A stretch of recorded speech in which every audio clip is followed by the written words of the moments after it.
Auzubillahiminash-shaytanir-rajim. Bismillahir-rahmanir-rahim. Assalamu alaikum second year class. I hope all are you are fine and enjoy your online classes. This is your computer class and we discuss about chapter number 4, data integrity and normalization. This is your lecture number 22 and I am your computer teacher Soha Shafiq. Today our topic is problem existence in normalization. ठीक है, चूँकि हमने chapter number 4 start किया हुआ है, ये normalisation के से मुतल्लिक है, इसलिए इसकी जो नॉर्मलाइजेशन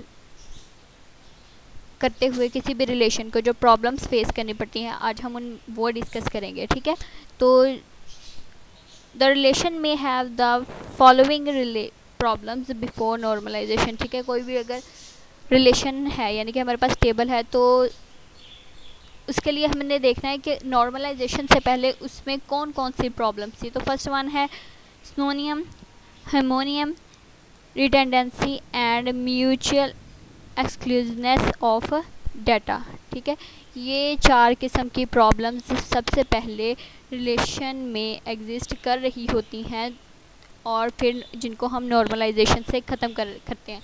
तो ये प्रॉब्लम किस तरह की हैं, किस टाइप की हैं, इनको हम डिस्कस करते हैं. तो सबसे पहले हम स्टूडेंट्स डिस्कस करेंगे सिनोनियम क्या है. A synonym is a type of problem in the relation that occur when two different names are used in the same attribute. ठीक है, फॉर एग्ज़ाम्पल अगर आपके पास एक टेबल है स्टूडेंट के नेम का तो आपने एट्रीब्यूट ऐसे 2 एट्रीब्यूट यूज़ कर लिए हैं जिसका नेम सेम हो. यानी कि अगर आपने यूज़ किया है स्टूडेंट आईडी और स्टूडेंट आईडी, इसमें रजिस्ट्रेशन नंबर भी है और क्लास का रोल नंबर भी उसी नाम से आप सेव करें हैं, तो ये इस किस्म की जो हमारे पास मसाइल होंगे वो सिनोनियम कहलाएगा. The name of attribute must be same if it exist in 2 और मोर रिलेशन. ठीक है, किसी भी अगर आपके रिलेशन में 2 रिलेशंस हैं, अगर उसमें तो एट्रीब्यूट का नेम सेम हो सकता है, लेकिन एक ही रिलेशन में एक eight a time same name के एट्रीब्यूट्स एग्जिस्ट नहीं करने चाहिए. तो अगर इस तरह की कोई प्रॉब्लम हमें फेस करनी पड़ती है रिलेशन में तो ये वो कौन सी होगी हमारे पास प्रॉब्लम, सिनोनियम की प्रॉब्लम होगी. इसमें सिनोनियम हमारे पास एग्जांपल के तौर पर है कि suppose if we have 2 relations. पहला है हमारे पास आइटम के नाम से और इसमें एट्रीब्यूट है आइटम आईडी, आइटम कलर और सप्लायर कोड. ठीक है, और सप्लायर है दूसरा हमारे पास ग्रुप, इसमें सप्लायर कोड और सप्लायर आईडी है. ठीक है, तो इन रिलेशंस में have सिनोनियम problem in supplier ID and supplier code. ठीक है, आईडी और कोड के नाम पे जो हमारे पास एट्रीब्यूट्स हैं वो क्या हैं, प्रॉब्लम क्रिएट करें हैं. Refer to the same relation. ठीक है, the error can be created by using supplier ID in both relation. यानी कि सप्लायर कोड जो है वो आइटम के रिलेशन में भी है और सप्लायर के रिलेशन में भी है. तो ये क्या करेगा, एक एरर यानी कि सिनोनियम के नाम पर जो इसको हम देखते हैं एरर अकर करेगा, ये एक रिलेशन की प्रॉब्लम के तौर पर जाना जाएगा. हार्मोनियम जो है हमारे पास प्रॉब्लम है वो क्या है. Harmonium is a type of problem in the relation that occur when the same name is used from 2 different attributes. ठीक है, different names must be used by different attributes. ठीक है, इसमें निमोनियम में क्या हमारे पास प्रॉब्लम है कि सेम नेम यूज़ हो रहा है 2 डिफरेंट एट्रीब्यूट्स में.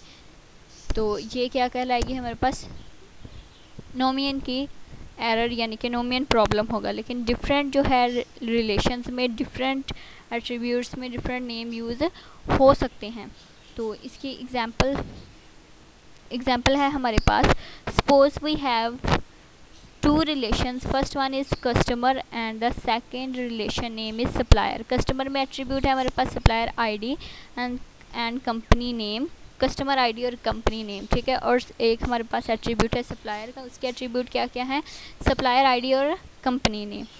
This relations have homonym problem as company name attribute is use in both relation. ठीक है, इसमें अब क्या हो रहा है, कंपनी का नेम कस्टमर में भी यूज़ हो रहा है और सप्लायर के रिलेशनशिप में भी यूज़ हो रहा है. It may create confusion. A different name should be use in supplier relation such as supplier name and instead of company name. ठीक है, ये अगर हमारे पास दोनों के नाम सेम हो गए तो डेफिनेटली कन्फ्यूजन हो जाएगा कि ये कस्टमर का एट्रीब्यूट यूज़ कर रहे हैं हम या सप्लायर का एट्रीब्यूट यूज़ कर रहे हैं हम. ठीक है, तो इस किस्म की जो प्रॉब्लम्स होंगी वो क्या कहलाएंगी, हमारी एनोमियन प्रॉब्लम्स कहलाएगी. राइट. तो स्टूडेंट जो नेक्स्ट वन प्रॉब्लम फेस करनी पड़ती है नॉर्मलाइजेशन से पहले रिलेशन को, वो रिडेंडेंसी भी है.